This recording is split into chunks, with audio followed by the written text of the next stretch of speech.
music. Just with the Pokemon games in general, they're just really fun. PS2, the old classic, as we are going to throw it to this Wario Ryu classic. A couple of players that are very staunch in their main, they're going to stick to them through and through, unless Ikan's playing Kirby. That's the one time we'll switch it up, but right now we're not going to see any of that. It's a matchup. It's two staples of the Midwest. Ikan and Loaf are around all the time. If you're watching the Midwest, if you've been tuned in, you've seen these players. You know what they do. And right off the bat, we're going to start off with those fireballs. That red fireball, one of Ryu's most important moves, that sets up for a lot of his other big moves. Yeah, it sets up for a lot of other combo moves, and it takes a lot of stage. If you use that move out of the corner, it kind of forces your opponent to either back up and respect it or jump over you. And either way, Ryu can do a lot out of both of those. Here he goes. Here goes Loaf getting that damage. Those consistent combos that up air that Wario is known for. I'm interested to see how much the bike comes into play with this matchup. Yeah, I would imagine in a matchup like this, the bike could be invaluable, as it makes it a lot harder to throw out those A moves on the ground. It forces Ikan to be in hit stun a bit longer, and Ryu doesn't really have the best way to jump over it and get in, but right now, Ikan is having no problem getting in and finding these stocks, as these two are scrapping to start off game one. He's going to eat him and heal a little bit. Well, you're not really going to heal much when you're at 0. And he's going to eat a fireball, too. I mean, you know, I'm no expert, but I feel like you shouldn't eat fire. That sounds painful. Hey, Wario's got a strong mouth. He can eat whatever he wants, and he can do it just fine. As he's chowing down on fireballs, chowing down on Ryu. He eats his own bike when he wants to. Oh, that's true. That's an expensive bicycle, you know what I'm saying?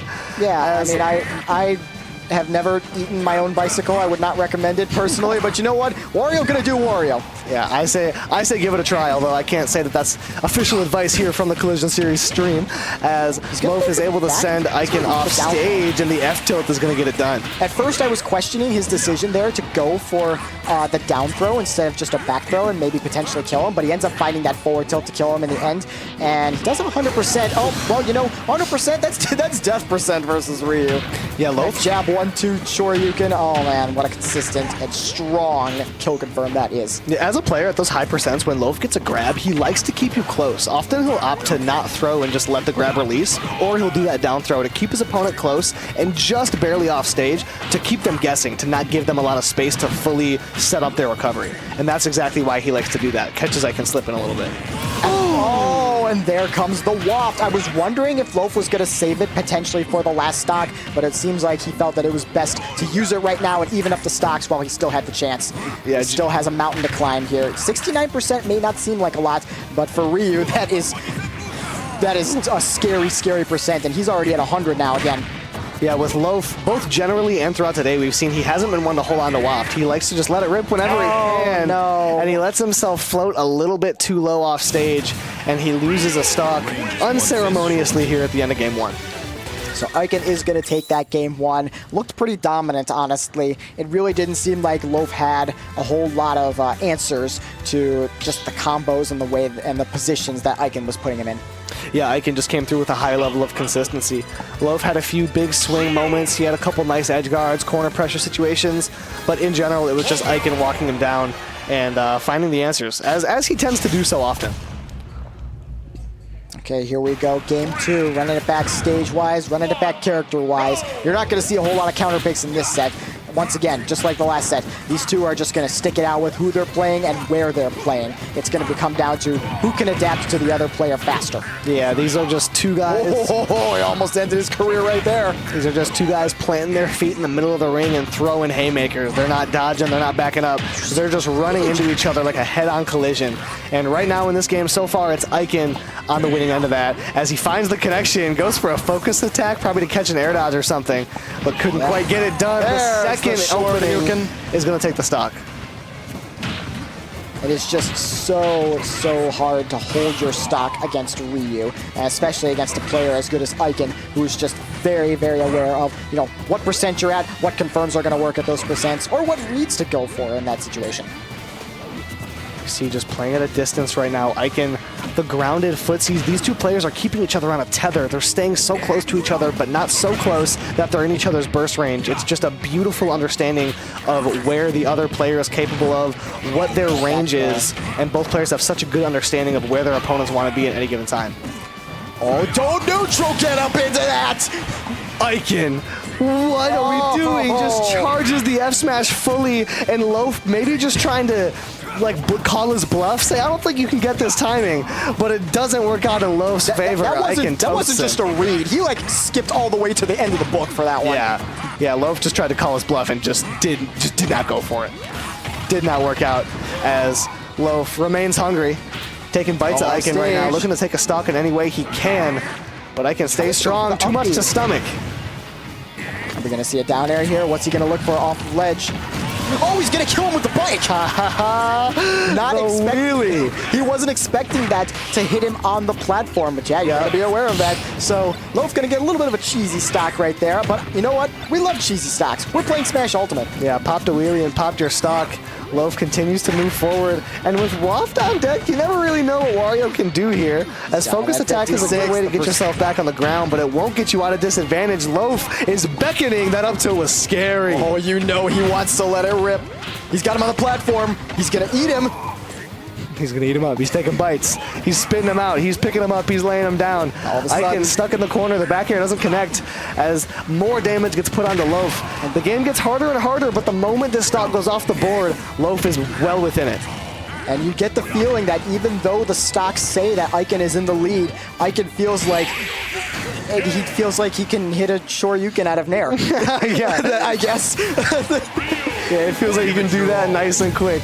And that was a moment where, as you were about to say, it wasn't super confident for Ikan, despite winning by 2 full stocks. If that first stock went off the board, you saw Loaf holding onto that waft, you knew what he's thinking. Everybody in the room knew what he was thinking, but that doesn't always stop him from acting on what he's thinking about, you know? No, yeah, I mean, you could tell, like I was about to say, before the end of that game, Loaf was really starting to turn up at the end of that game, too. He looked much more confident. He was getting those combos going, the up tilts, the up airs, was catching him on the platforms. Really liked what we saw out of Loaf in the end of that game, too. Let's see if he can carry that over to game 3 and maybe start to swing this set a little bit more in his favor. Yeah, picking up on the momentum a little bit. It's just going to be a matter of taking these stocks a little bit sooner. See Loaf's brother, Lucky, in the background. These two are always cheering each other on. So wholesome, man. Just two like you love seeing that supportive relationship from the two of them. They're always showing out for each other. And this is a spot where Loaf is going to need that support more than ever. Winner's bracket standing on the line as Loaf right now is down 2-0, but an early opening gets a lot of damage onto Ikan, a clean little 69%. Nice. And we actually did decide to switch it up stage-wise. We have gone to small battlefield, as I have affectionately called it before. It's PS2 Lite. Yeah, PS2 Lite. Diet PS2, whatever you want to call it. It's one of those S2, you know what I'm saying? Wii S2, indeed. Now Loaf working his way down from the platform, trying to capitalize on that early lead that he got. Ikan is a player that makes that very difficult to do. It's really tough to snowball against Ikan. He's really good at answering back and trading and catching out a read.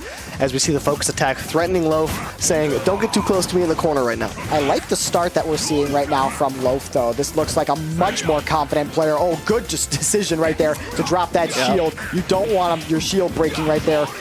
Oh, but he's going to take him off the top. We have seen Ikan do that through doubles and through singles time and time again. So good at getting those up air ladders and then canceling that up air into Shoryuken off the top. Yeah, that right there, we saw back-to-back the two things that Ikan has been trying to hit all weekend. One that he doesn't hit a lot and one that he hits every time. The collarbone breaker on shield in the corner typically gets avoided, as Loaf just did, and the up air into up B is just the bread and butter.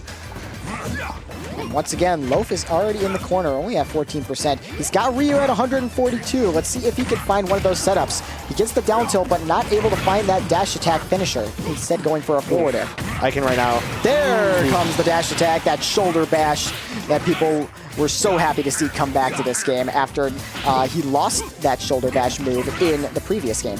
Yeah, it's a really strong option to take these stocks, especially when you don't have Waft at your disposal, that down tilt and the dash attack. One of Wario's more consistent kill setups, as despite losing the stock early, Ikan looks to be pretty poised to take this game in 30 fashion. We could have a few swift sets up in this first set of top 8, and Ikan just looking to make it even faster, the up B off the top. Yeah, Ikan just really making this character look like just the biggest threats to your stock that this game can possibly produce. He is just so consistent with finding those up air setups. We're going to get the waft, but he goes the wrong way. And that's an issue that Loaf runs into almost more often than not, it seems. He had the same thing happen earlier on in bracket where the waft just sent the wrong way. and his opponent lived to fight another day, as Ikan is doing just that. Off to the corner, all the way down, but he's able to get back on stage, and that's what I was talking about. That fire takes backstage, or you contest it, and you wind up on platform, but you don't quite lose your stock. He's alive at 88%, but how much longer until he's not alive? He's going to find that down tilt dash attack, still not quite taking it, even at 141%.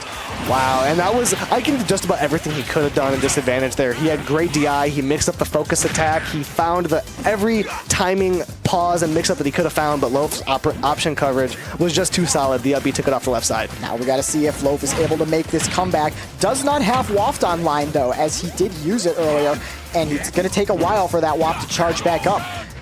Not sure if playing for that is going to be the right move, so it's gonna come down to what are his other kill options. Can he rack up the damage? He is at 122%, and he's going to lose the stock there.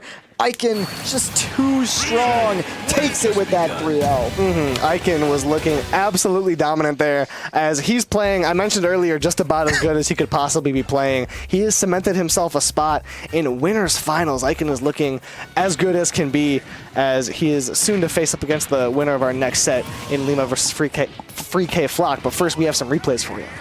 Yeah, and here was that first stock, the last stock I mean, in the first game, just not able to get. That was just that was a soul read right there, that forward smash. And I love the bike killing on the platform right there. That was just crazy. To me, that forward smash was a nerves check. That was, I'm going to charge this up, and I'm going to see if you can be smart about it. I'm going to see what you can do. And the answer was no. Loaf just did not have the composure to get around that and find a good punish. He neutral get ups right into it, and eventually he's going to get hit by it. And now, before we move into this next set, it's going to be Lima and Free K